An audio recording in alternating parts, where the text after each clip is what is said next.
let's take a look at an example of a surface integral of a scalar function. The surface we're going to be looking at is this cone, okay? So a thin conical sheet is described by the surface. Again, this is the surface. Okay, it's easy to confuse the surface with the function. Now, what is the actual function? It's going to be a surface density, okay? And it's going to be given as 8 minus z. So as you increase z, this cone gets less dense, okay? If we're going to do a little map of density, we would represent the function as being very dense, red over here. And then as we get higher up, it'll be bluer up here, okay? With something in between there with less density than the top and more less density than the bottom and more dense than the top, okay? That's how you would represent the function. The function is not on here. What you're seeing here is the surface, okay? So, and this surface is embedded in 3 dimensions. And so we're going to have to do a surface integral of a scalar function. The scalar function being the density, and the surface being this cone that's embedded in 3 dimensions. If it was embedded in 2 dimensions, we'll just do a double integral. But it's not embedded in 2 dimensions, okay? So the first ingredient, and the only ingredient that requires some ingenuity, is parameterizing the surface. Okay, here's where the creativity comes in. And there are several parameterizations of a cone. We saw an example earlier. Here, I use the parameterization of this cone, u cosine v, u sine v, and z equal to this. So I'm setting x and y equal to what their polar coordinates would have been. Okay, if you looked at polar coordinates, x is equal to r cosine theta. Well, I'm letting u be equal to this r and v being equal to this theta. And now how am I going to get z? Well, the surface is described right here. Okay, so all I would have to do is just plug in x and u, and I would get z in terms of uv. And it better be in terms of uv, right? You have a 2-dimensional surface, so you should only use u and v at the end. At the end, this whole expression should only be in terms of u and v, okay? And here, this radius depends on u, so we end up with this simple expression right here, okay? The radius is actually equal to z here. So this thing has you could imagine it's at 45 degrees. It didn't have to be that, but it turned out that way for our problem. And again, the simplest way to get z, if you have already chosen x and y, is to just look at the constraint there that would give you the surface. This surface is implicitly defined. Now, u is running from 0 to 4, okay? And we know that because z is running from 0 to 4, okay? So that's how we got our u. And again, incidentally, it's the same thing here. You would get 0 to 4 if you thought about it in terms of r, but that's just sort of a coincidence of this specific cone. Okay, we really sought to parameterize using z. And this r that I'm talking about is the lowercase r. That would be the radius away from the z-axis, okay?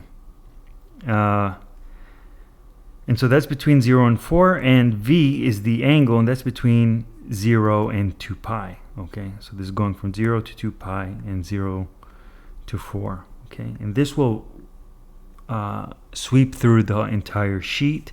You could imagine this as taking this sheet in the UV plane and wrapping it around the surface in space there.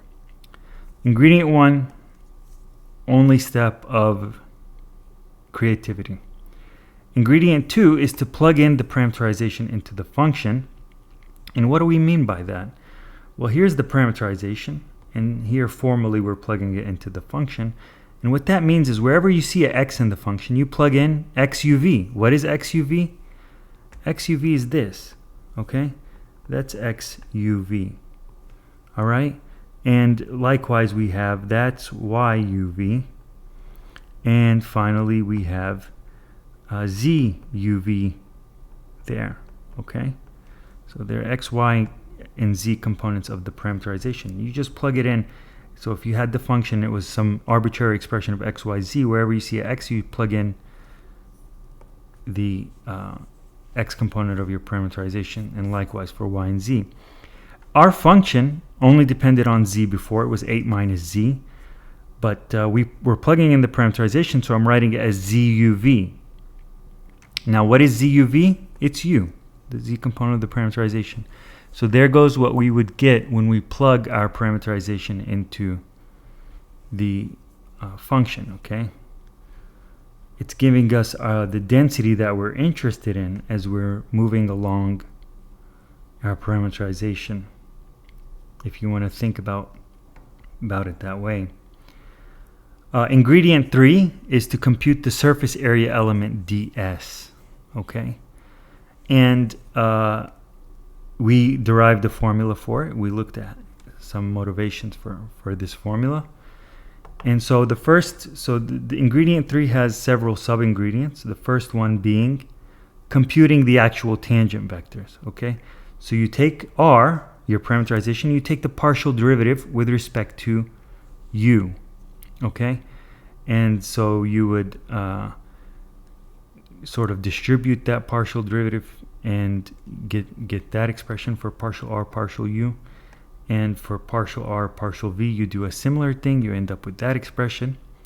Now, sub-ingredient 3b, the second sub-ingredient, is you take the cross product, okay? And here we set it up into this symbolic matrix and took the determinant. And we get this. Just a quick remark. This point's normal, okay? Points normal to surface, okay? That's not important here for scalar functions, but for vector functions it is important. Okay, so I'm just making a note of that. We'll use that later on. And the final sub-ingredient is to compute the magnitude of the cross product. Why? Well, that's going to give us the area of the parallelogram that partial RU and partial R, partial V span. And so we take the magnitude of this vector, okay, and we get square root of 2u. And so our surface, so combining all three of these sub-ingredients, we will get the final ingredient, the surface patch, has this expression there, okay? And now we didn't have to write du before dv, okay? These could be, you could switch them out if you're careful, all right? And here you could switch them out with impunity since these are all numbers as the bounds, but if they weren't, then you have to be careful when you switch them out. So plug all of these ingredients in, okay? And here I'm showing you specifically how each ingredient comes. Your bounds is going to come from the red. What is the red? That's ingredient 1, the parameterization. And specifically here are the bounds. U is between 0 and 4, and V is between 0 and 2 pi. Okay? Purple, well, that's ingredient number 2, plugging in the parameterization into the function. Okay, and so you get 8 minus u, and let's plug that into our formula. And here is sub-ingredient. Here is ingredient 2. And ingredient 3 is this ds, and here it is over here. Okay, so that's how you get you set up your integral, and the rest is a piece of cake by now. You just compute the double integral the same way you would compute any double integral. Okay, so we took the surface integral of a scalar function and we quote turned it into a double integral. Okay, and we get that final answer there.